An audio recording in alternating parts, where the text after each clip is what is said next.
Ümumdünya Səhiyyə Təşkilatı hantavirusla bağlı yeni xəbərdarlıq yayıb. Təşkilatın baş direktoru Tedros Ghebreyesus Madriddə keçirilən mətbuat konfransında çıxışı zamanı yaxın həftələrdə yeni yoluxma hallarının qeydə alına biləcəyini bildirib. Onun sözlərinə görə hazırki vəziyyət geniş miqyaslı epidemiyaya işarə etməsə də, hantavirusun uzun inkubasiya dövrü riskləri artırır.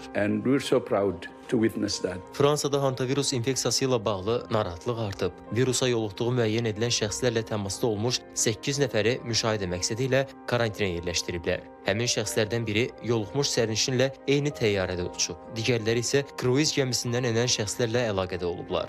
Virus səbəbindən artıq 3 nəfərin öldüyü bildirilib. Yeri gəlmişkən, Moderna yüksək ölüm riski daşıyan hantavirusa qarşı yeni mRNA peyvəndi layihəsini açıqlayıb. Bildirib ki, layihə üzərində işlər hələ 2023-cü ildən başlayıb və bu istiqamətdə Koreya Universiteti Tibb Məktəbinin Peyvənd İnnovasiya Mərkəzi ilə əməkdaşlıq edilir. Şirkətin hazırladığı yeni mRNA peyvəndinin gələcəkdə virusla mübarizədə mühüm rol oynaya biləcəyi bildirilir. Mütəxəssislərin sözlərinə görə xəstəliyin böyrək çatışmazlığı və qanaxmalı qızdırma ilə müşahidə olunan növünə əsasən Asiya və Avropada rast gəlinir. Ağciyərləri zədələyən ağır forması isə daha çox Amerika qitəsində yayılıb. Virus əsasən sıçan və digər gəmiricilərdən insanlara keçir. Xüsusilə gəmiricilərin sidiyi, nəcis və tüpürcəyi ilə təmas və ya həmin maddələrin olduğu havanın tənəffüs edilməsi yoluxma riskini daha da artırır. Tövlələr, eyni zamanda uzun müddət qapalı qalmış həyət evləri, sıçanların girə bildikləri,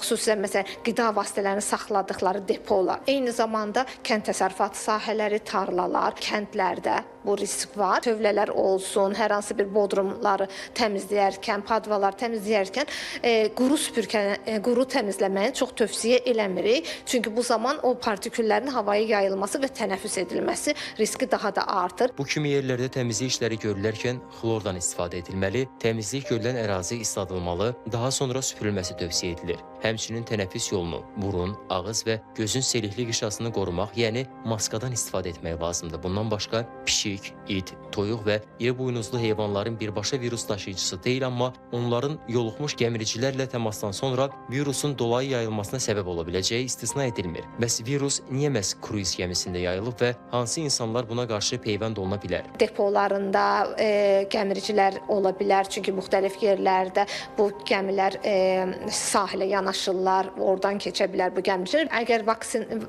peyvəndi olarsa, özəlliklə risk qrupu, məsələn tarla, kənd təsərrüfatı ilə məşğul olanlar, iş yerinə uyğun olaraq gəmiricilərlə sıx təmasda ola bilən qrup insanlara istifadə oluna bilər. Səhiyyə Nazirliyindən verilən məlumata görə Azərbaycanda hantavirus infeksiyasına şübhəli və ya təsdiqlənmiş yoluxma halları qeydə alınmayıb. Azərbaycan üçün endemik hesab olunmur və mövcud epidemioloji vəziyyət virusun yayılma riskinin aşağı olduğunu göstərir. Ümumdünya Səhiyyə Təşkilatının Azərbaycandakı nümayəndəliyi isə vətəndaşlara gündəlik normal fəaliyyətlərini davam etdirmələrini, ictimai səhiyyə qurumlarının tövsiyələrinə əməl olunmasını, məlumatı etibarlı mənbələrdən almalarını, həmçinin şayələr və ya təsdiqlənməmiş məlumatlar yaymamalarını tövsiyə edir.